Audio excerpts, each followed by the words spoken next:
நாடாளுமன்ற மக்களவை மதியம் 2 மணி வரை ஒத்திவைக்கப்பட்டிருக்கிறது என்ற செய்தியை முக்கிய செய்தியாக பார்க்கிறோம். கூடுதல் விவரங்களோடு இணைகிறார் எமது செய்தியாளர் ரமேஷ்குமார்.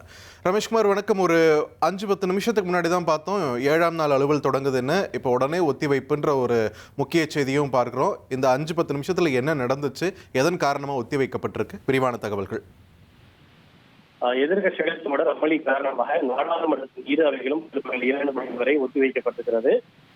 போராட்டத்தில் ஈடுபட்ட மாணவர்களின் மீது நடத்தப்பட்ட தடியடி, தொடர்ந்து அவர்கள் கைது செய்யப்படுவது ஆகிய விவகாரம் குறித்து விவாதிக்க வலியுறுத்தி எதிர்கட்சிகள் அமளியில் ஈடுபட்டனர்.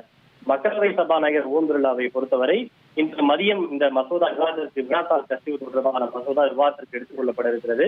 அது கிட்டத்தட்ட இந்த நீட் விவகாரம் தொடர்புடைய விஷயங்கள் தான். எனவே அந்த மசோதாவிலேயே சொல்ல விரும்புகின்ற அனைத்து விஷயங்களையும் சொல்லிவிடலாம் என்று சபாநாயகர் தெரிவித்தார்.